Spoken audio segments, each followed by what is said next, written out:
It is day 7 since I started playing Black Clover Mobile. I'm 100% free to play, and I'm going to get you a team that will go through the whole story just SR characters. Mage bonds are super strong. I'm going to talk about these 4 mages and how you can farm LR gear within the first week of playing with no SSRs. If you end up liking this video, hit the sub button, hit the like button, hit that bell dingy dingy thing so you know when I post a video. Let's go, baby.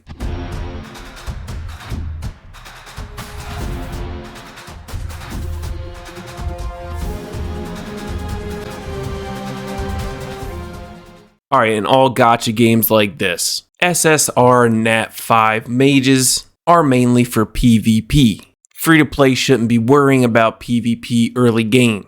I ended in Master 5, got some decent rewards, but I wasn't too focused on PvP, and I got this rank before SR mages. I've completed the whole main story, and I can farm the Wind Dungeon at stage 15. This is with no SSR mages. I haven't leveled up any. The main mages I've used, Asta, Yuno, Fire Mimosa, and Noel Silva. 2 other mages that I've used that are notable mages to get me to this point is a rare mage Fire Gork and Luck. I used those in 2 different places which I'll talk about. Gear wise is all UR gear. On Asta it's all UR. I still haven't used any LR gear. What makes this main team strong for main story is their mage bonds. Mage bonds are very strong. There's not many in the game, but the very first 2 on the list are Asta and Yuno and Noel and Mimosa. What these bonds do is buff the combined attack. For example, Asta's, when you combine it with Yuno, does an AoE damage that grants defense level 3 to Asta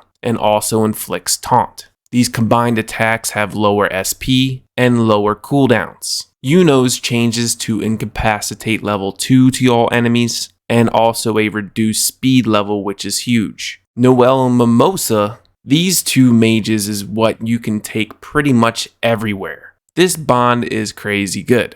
Your whole team gets a shield and also increases the attack and magical attack of all your allies. And with Mimosa, it changes to a heal over time to all your allies for 2 turns and increases a crit rate in its level 3, which is 22% crit rate. Like I said, I used these 4 mages for the whole main story. So far, there's only been 2 instances where I used different mages. One is the last battle of the main story. That's with the strong hitting squid boy that's fire element. That is when I brought in Luck, who is the water attacker, instead of bringing Yuno. Luck was able to nuke down the 2 other enemies and then that squid boy. Can't remember his name, so he's squid boy. The only other place where I used a different mage is Gork, the fire rare attacker. And that is in the Wind Dungeon of Sense. Whenever I'm farming the Wind Dungeon, I just switch the gear from Yuno to Gork, like so, which is a very nice feature. And this team right here will farm stage 15 of the Wind Dungeon, with no food, mind you.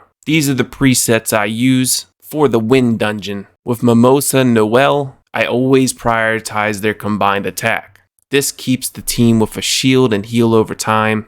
And they both also have shields on their first skill. Now this isn't the fastest run, mind you, but if you just run this AFK, go make a sandwich, go take a poop, go have some sexy time with the wife or husbando, whatever, it doesn't really matter as long as you're starting to get LR gear. This is within the first week of the game, and that's what this game is about, is the gear grind so that you can work towards PvP. Now like I always say in all these games, the SSR Nat 5 mages are for PvP. So I haven't used any of my SSR mage pieces at all because I want to see when I have really decent gear, I want to know what the PvP meta is, and then I can start building SSRs depending on what the meta is. But having the crit rate buff, the shield, the heal over time, and the attack buff from Mimosa and Noel lets my rare 3-star Gork do the damage he needs. With Asta's taunts, it keeps him alive. But I just want to showcase the stage 15 run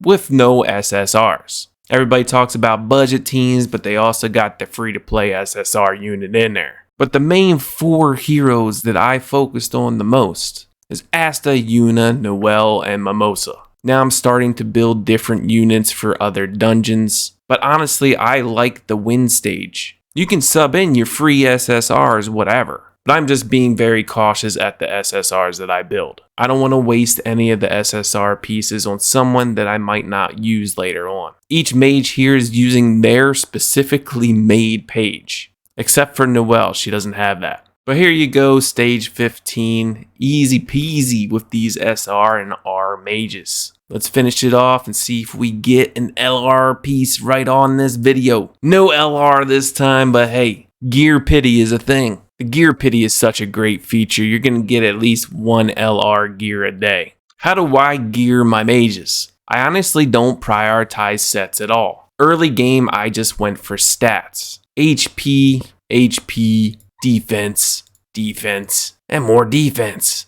Asta's definitely hard to kill. For attackers like every piece here has attack or magic attack on each piece of gear. You really have to understand what the mage's skills are when you gear. Some mages have only attack that affect their skills. Some have attack and magic attack. For example, Mimosa and Noelle, their skills really prioritize magic attack. The more magic attack Mimosa has, the bigger her heals are. The more magic attack Noelle has, the bigger her shields are. So I literally just look for magic attack on all the gear and just fill in the gear like so. I don't have their skills too high because I don't want to use my skill ups on the SR units too much. But I really just wanted to showcase this 4-star team.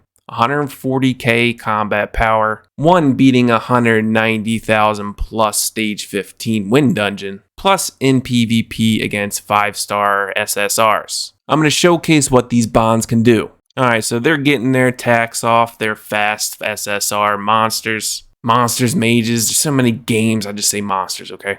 But what I like to do is actually use Noelle's big ultimate shield first. The amount of shield you get from her ultimate is actually higher than the combined attack. I then like to use Yuno's AoE because this does reduce speed. It also puts incapacitates on the enemies and also taunts. I like using Asta's second skill to remove any buffs and also get a defense buff to him because of his SR page. So they're going to be attacking Asta. They did a bunch of AoE damage, I still have shields. And if you didn't know, shields do stack. For example, I'm just going to look at Mimosa's shield here. I'm going to give her a second shield, but I'm just showcasing this for science. And as you can see, her shield level went up. With the AoE defense down, huge damage against water, and now we just slowly dwindle them down. Now Fire Mimosa's combined attack will give me an extra shield plus heal over time to all my allies. So they haven't dwindled my health at all. They just did 2 AoE attacks and I still pretty much have shields for the most part. Mimosa and Noelle actually do hit hard on their single attack because I have them build high magic attack. Let's get rid of this assassin.